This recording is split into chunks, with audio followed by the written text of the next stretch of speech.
What about you, Cora? I agree with Mama. Some subjects are not suitable for every ear. Oh, pas devant les domestiques. Come on, my dear. When it comes to the characters we've followed for years at Downton Abbey, sometimes real life and fiction end up blending together in the most unexpected ways. Take Anna Bates, for example. In Downton Abbey, the grand finale, Joanne Froggatt, who plays Anna, was actually pregnant while filming. Instead of hiding it with clever costumes or camera angles, the writers leaned into it and wrote her pregnancy into Anna's storyline too. It's not Anna and John Bates' first time as parents either. Anyone who watched the TV series finale set on New Year's Eve 1925 will remember Anna giving birth to their son back then. Now, the question is whether we'll get to see this new arrival on screen during the last chapter of the Downton saga, just as we did the first time.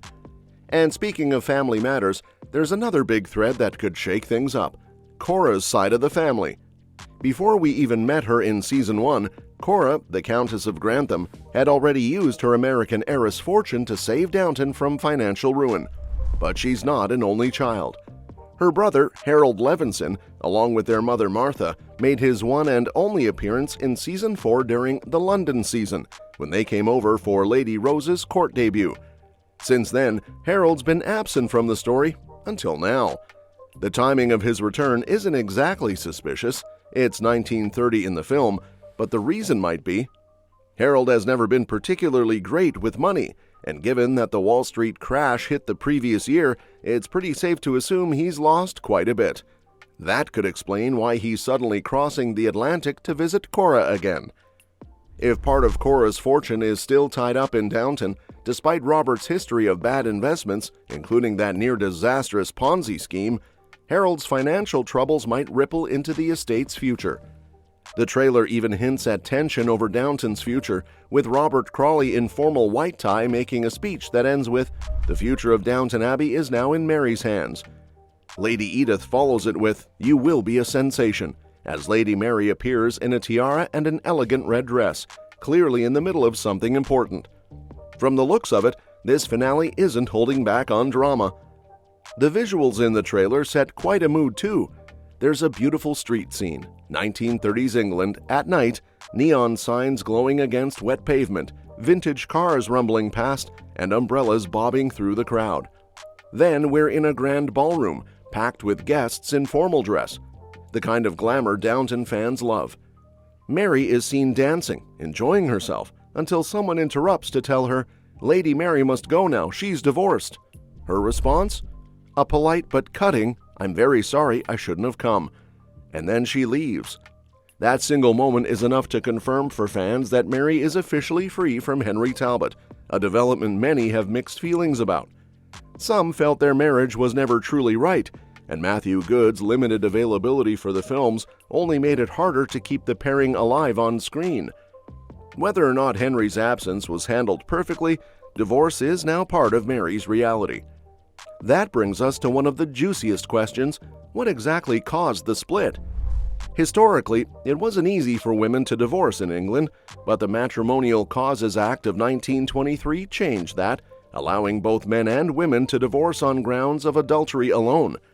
By 1930, when this film is set, cruelty or desertion still weren't legal grounds yet, so it's possible that infidelity played a role, either on Mary's part, Henry's, or both. The movie may or may not reveal the details, but whatever happened, it's enough to throw Mary's place in society into question. Being a divorcee in the 1930s still came with serious stigma, especially in aristocratic circles. Meanwhile, Robert Crawley seems to be facing his own moment of goodbye. The idea that the Crawley family might truly leave Downton Abbey is almost unthinkable for fans, but the finale appears ready to explore that possibility. Over the years, the family has adapted to survive, turning Downton into a convalescent home during World War I, hosting public tours, even allowing a film crew in for extra income.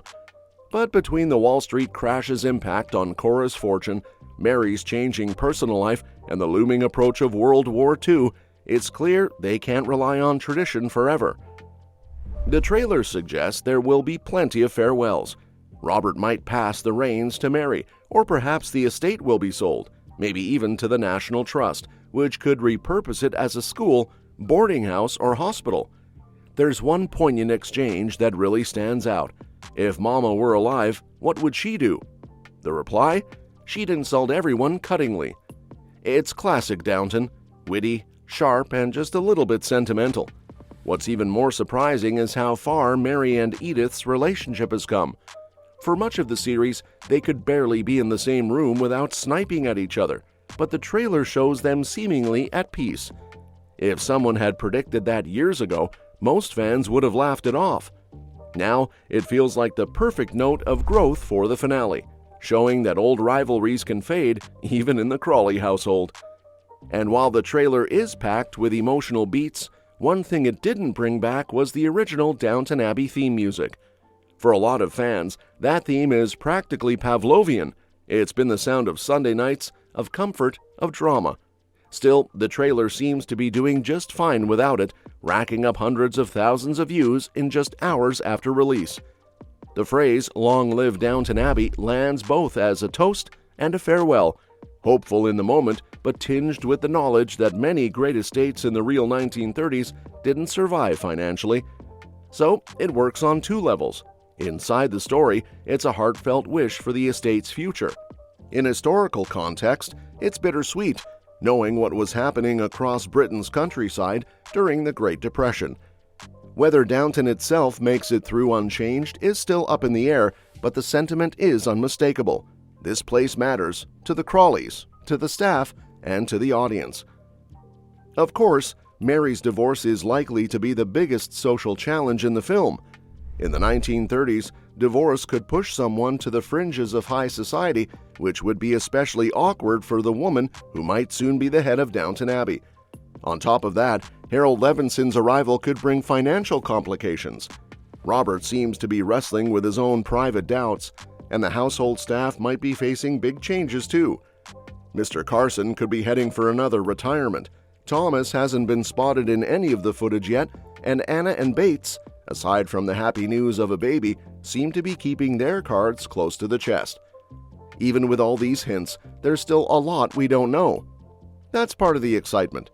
The grand finale feels like it's aiming to wrap up long-running threads while still leaving room for a few surprises. We can expect emotional farewells, a good amount of glamour, at least one major scandal, and, because this is Downton Abbey, plenty of moments where wit and drama are perfectly balanced. So as the final curtain gets ready to fall, it's not just about saying goodbye to a house or even a family. It's about watching a world we've known for years face the inevitability of change. And no matter what happens to the estate, the spirit of Downton, the legacy, the charm, the relationships will live on. Or to borrow the trailer's words, long live Downton Abbey. And that's that for today's video. Thanks for watching, and we will see you in the next one. And don't forget to like, share, and subscribe to stay in the loop. And if you want, you can share your thoughts about this video in the comments below.